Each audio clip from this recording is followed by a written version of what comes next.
When we begin learning an instrument as young children, practice is often defined in terms of time or number of repetitions.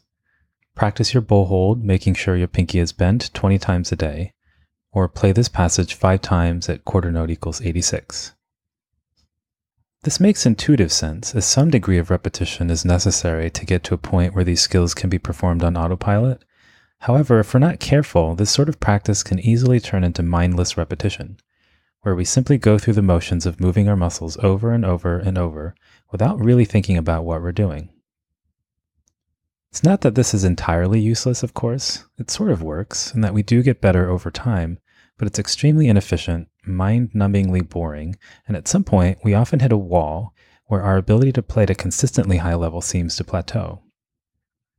Research suggests that there's a better way to practice, and that top performers tend to approach practice in a qualitatively different way than their less skilled counterparts.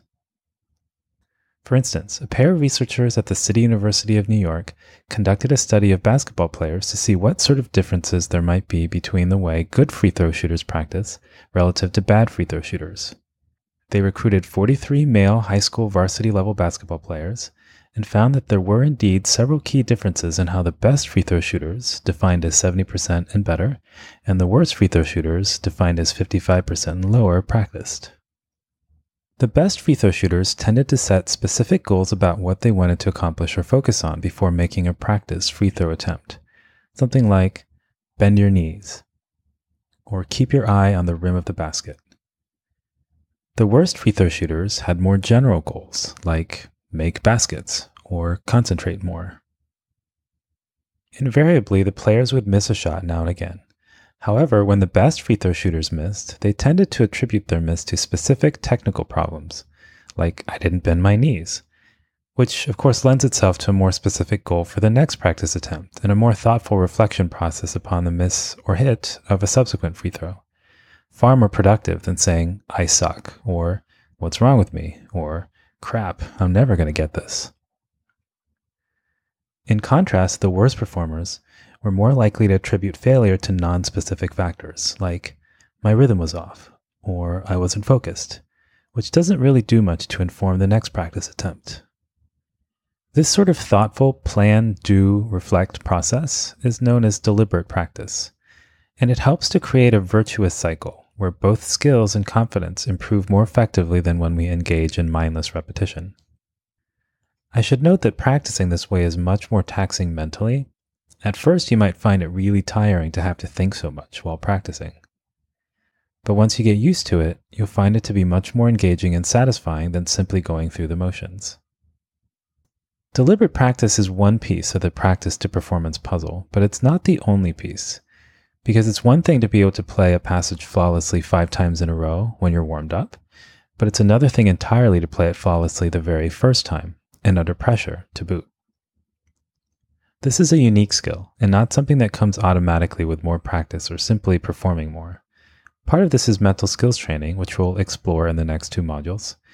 But another kind of practice that is essential for performing optimally on cue is retrieval practice.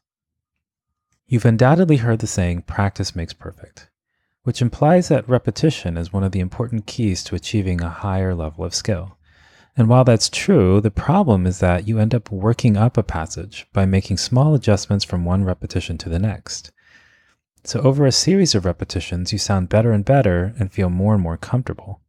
And while things may feel great and sound great in the moment, multiple repetitions is unfortunately not a luxury we get on stage.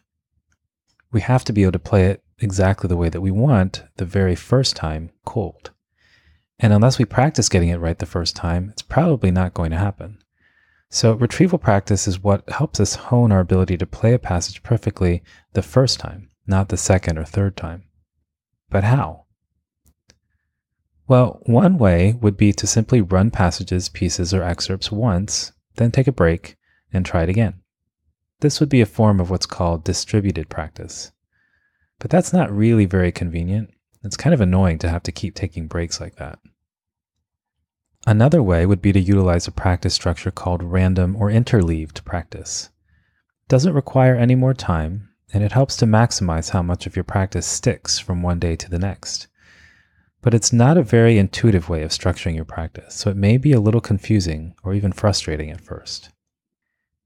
The typical approach to structuring practice is called blocked practice. This is where you might practice piece A for, say, 15 minutes.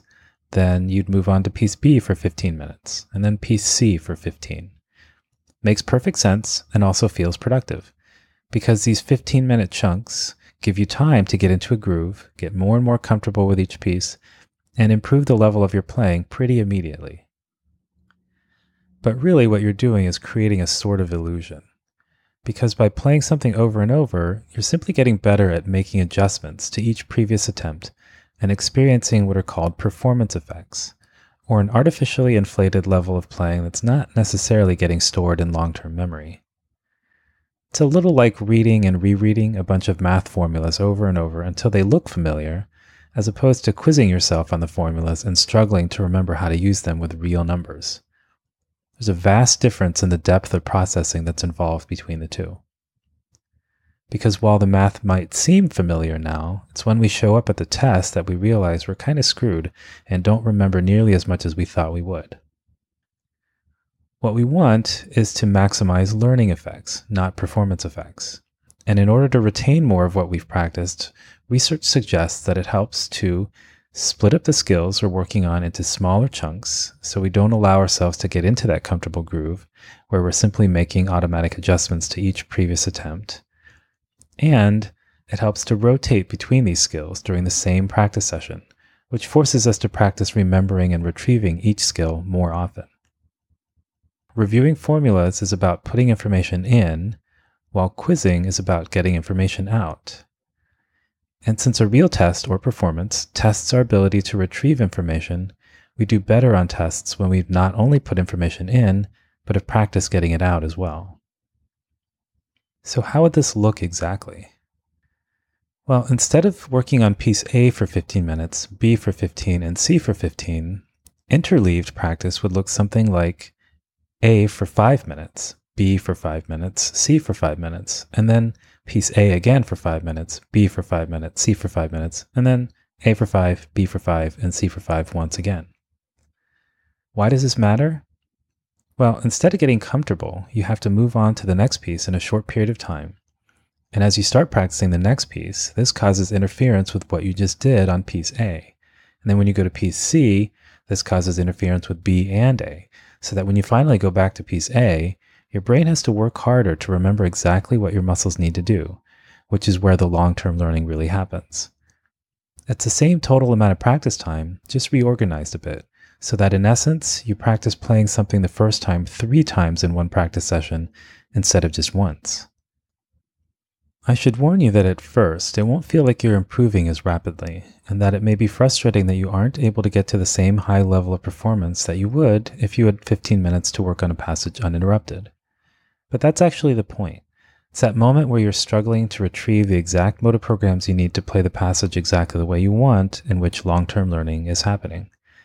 Simply playing a passage over and over until it sounds good feels pretty productive in the moment, but this is why so much of what we hear in the practice room at the end of a practice session seems to be conspicuously absent the next day when we begin practicing once again.